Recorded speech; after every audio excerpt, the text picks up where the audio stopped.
when you stand before your maker, he is not going to ask you what your kids did with their lives, or what your ex-husband did with his life, or what your sisters did with their life, or what your parents did with. All he's going to do is say, what did you do with the life I gave you? Mm. And that changed everything for me personally, because my life now is about, when I stand before my maker, Mm.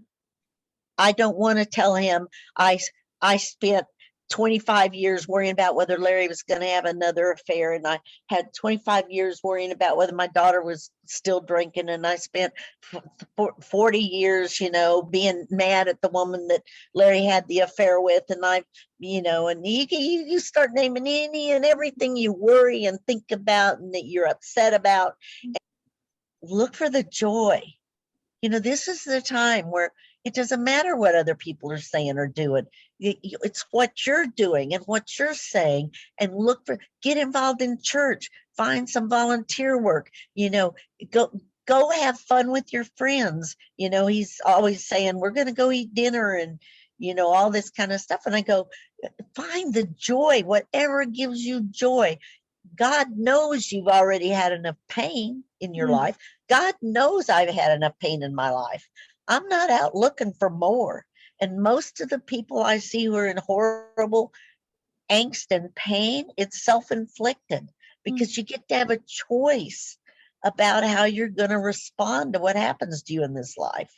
I don't know if you've ever read the book Man's Search for Meaning by Frankl.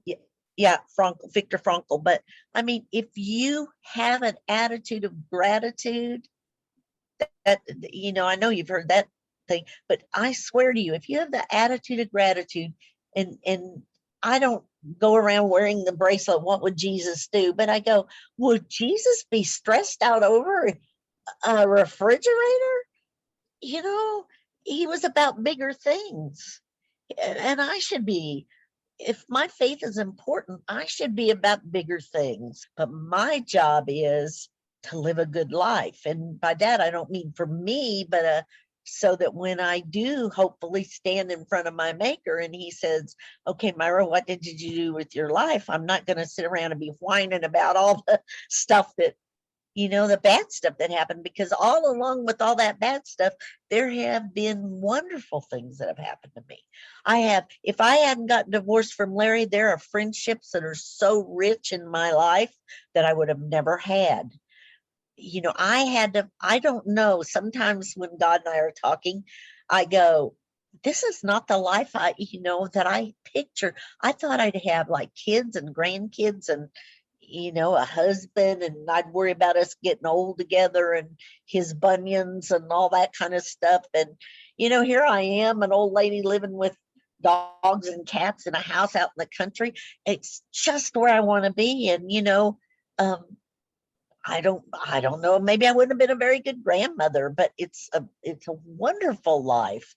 And, for who in this life, if you sit down with anyone and they start to tell you their life story, there's stuff that happens to everybody.